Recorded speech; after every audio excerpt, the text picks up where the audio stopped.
Hi guys, it's Joe, and in this video I'm going to be showing you a technique of using multiple compressors on the same bass track or channel. So a reason we do this is because we're essentially going to be compressing what we've already compressed. So I've just got 3 compressors up here, going 1, 2, 3. So this one will be our normal one, this will be compressing what this is compressing as well, and that will be compressing what that's compressed. So it's quite a big chain of compression.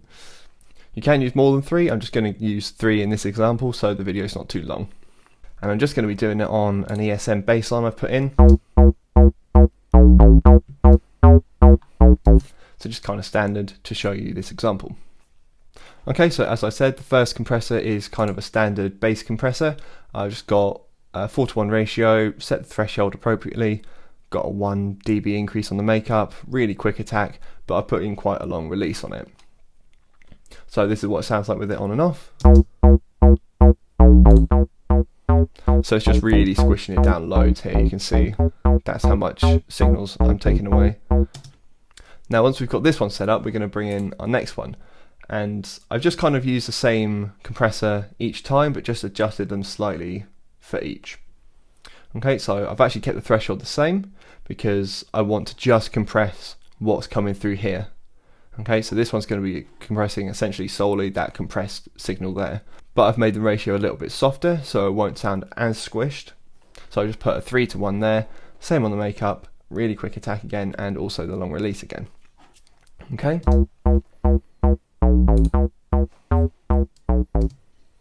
And then lastly, our third one.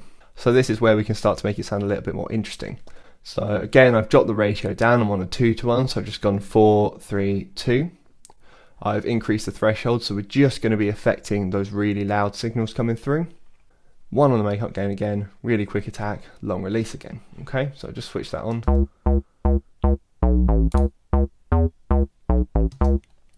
Now also what I like to do on the last compressor in the chain is to put a soft distortion on it, because then it's just going to be distorting those signals coming through at the peaks.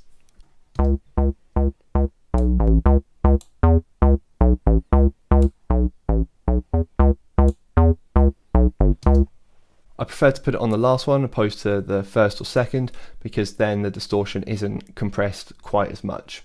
Now of course these are all things you can play around with. You may want to change the ratio order, so you could have a softer one to begin with, a really hard one in the middle, and then a slightly harder one at the end. Or put the distortion on at the start.